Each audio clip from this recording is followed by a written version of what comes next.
Hi guys, welcome to another YouTube video. This video is going to be a special video because in this video, as usual, I will play a game. But the special thing is going to be, I will be specifically focusing about,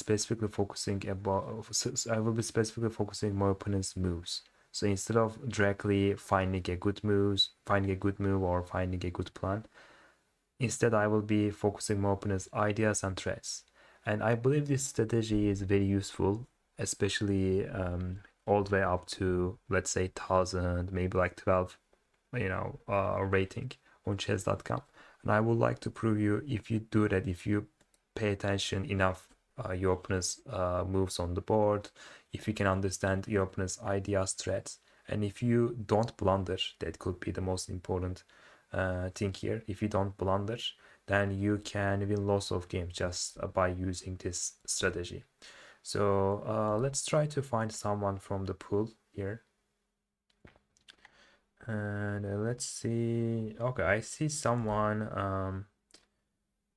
I do not want to play very short game because I would like to share my thought process better if I play longer game. So we can play against, 1058 rated opponent. Hopefully he will play. Oh no, he aborts the game. So let's take a look again. Okay, let's scroll down. I see another 1000 rated opponent. Okay guys, so here we go. So as I said, my goal here is like to show you, to prove you actually, if you pay attention to your opponent's ideas and threats, and if you don't blunder, if you capitalize your opponent's blunders and mistakes, you can win just by using this strategy. Okay, so I played Sicilian defense, but you can play whatever you want. The opening doesn't matter. So look at this guy. So my opponent brought his queen out very early. So the number one strategy is, if your opponent brings his queen out very early, what you should do is you should attack this queen. So here what I will do is I will develop my knight out, and then I'm attacking this queen with tempo. So this queen goes all the way back. So I'm paying attention to this move, and this move is nothing. This move doesn't come with a threat, so I will develop my other knight out. I will bring other knight out. Okay, and then let's take the center here. Okay, the knight goes here, so I'm focusing to final move, and I'm looking if this knight wants to do something. Does he want to take this knight? So does he want to take this pawn? No, he does not want to, because already my knight is defending this pawn. So since my opponent doesn't have any threats, I can simply develop my bishop. So I can put it to here. I am pinning his knight, and I am also threatening to take this pawn. Okay, he goes here. So right now I cannot do that because this bishop is no longer pinned. If I do this, okay, let's go for this variation. So I can take this, the bishop takes, I take his pawn, I won a free pawn. Look at this guy, it's like my opponent just lost the pawn, and I take his bishop. He has to take. Now I can castle, and I'm thinking about what would happen if I do castle, because my opponent just brought this bishop out to d3, and this bishop is pointing out to h7 square. If I do castle, this looks like, a safe move, but I do want to challenge my opponent by playing. I do want to play a more aggressive move, which is d5, because now if my opponent doesn't see my threat, I will play e4. Okay, he sees it. Okay, good. So let's castle. This is also a tricky move. If my opponent thinks that, okay, if he takes e5 pawn, then yes, exactly. So here you go, guys. So you can stop the video here, and you can try to find the winning continuation for black. If you thought about rook e8 or queen e7, actually I don't think queen e7 works, but if you thought about rook e8, then congratulations. Actually queen e7 might work too. So But if you thought about queen e7, you have to calculate what happens after queen e2 and rook e8, and this is still working. But the easiest winning move is rook e8. And guys, this is what I was talking about in the beginning. So if you you don't need to play a great game. You don't need to play you don't need to play your best chess. But if you pay attention, if you focus your opponent's threats and less moves, if you understand what your opponent is doing, if you don't blunder, then you can win lots of games just by applying this strategy. And now look at this. I am pinning the knight, so this knight cannot move. White might play this in order to defend his knight, but if he does that, I will push my pawn. Exactly, and then this knight is dead. And yeah, I just want a free knight here. So yeah, so this tactic worked, this strategy worked already against like higher than 1000 rated opponent. Okay, rook b1. So here I am looking, but obviously the game is not over. I still have to show a technique.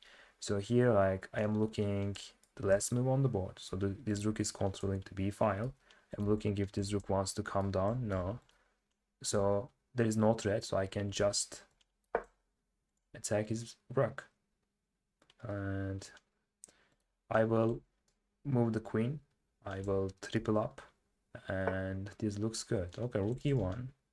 So if I take, the queen will take, and queen will be controlling the open file. So no need to give it to no need to give him to open file. So I can defend my rook by playing like this. And by playing this move, now I am getting the open file. This is why I didn't want to take his rook. If I took his rook, his queen would be controlling the open file. But now I am the owner of this open file. Okay, queen goes here. So I'm looking this last move. I'm looking if this, I am trying to understand if this move threatens anything. It looks like this move is not threatening anything. So I can just move my rook over, and then I can attack his queen. So here we are playing a very safe chess, very solid chess. We are playing chess based on not blundering. We don't have to rush, we don't have to win instantly, but more important thing is not blundering and not missing our opponent's ideas and threats. Okay, so now I'm gonna set up a sneaky trick by playing this. Then I do want to play this, or even more impressive, this. Queen e7 is not possible, as I can take. So this is 100% winning. But let's see if our opponent will be able to recognize this checkmate threat or this checkmate threat. Please notice that my queen and my bishop lined up. This is okay, c4. Oh, okay. Guys, please stop the video and find the fourth checkmate. It is great if you found this, and queen f1. Famous back rank checkmate. This is why we should do puzzles. All right, yeah. Okay, let's do game review here. Yeah, this strategy exactly worked.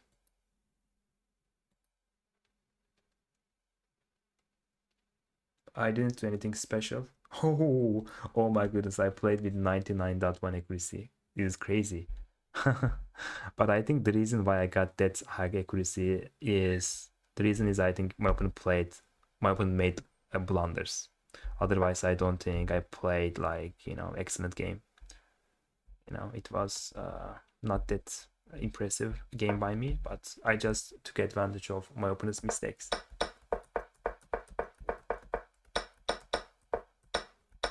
Now look at this guy. So I played d5. My opponent played bishop b5. So I castled. And here my opponent went for wrong path. Like, I think here what he should have done was like, he should have done castle or something like this, right? Exactly.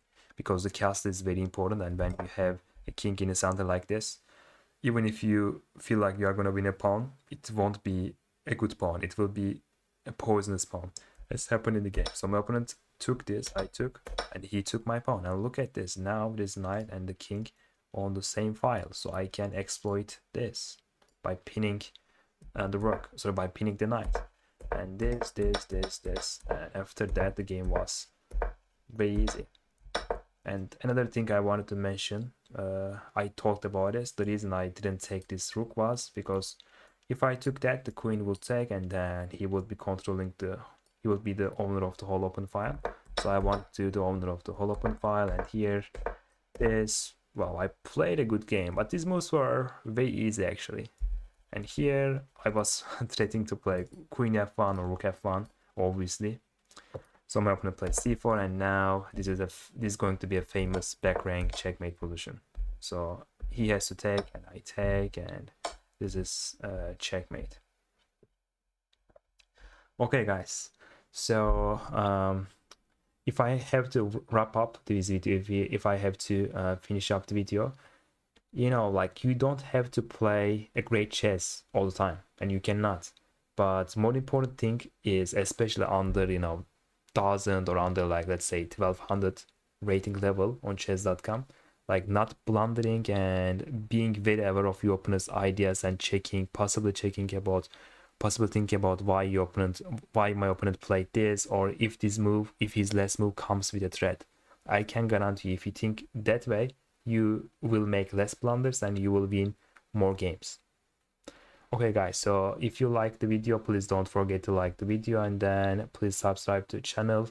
Thanks so much for watching, and hopefully see you in the next video. Thanks.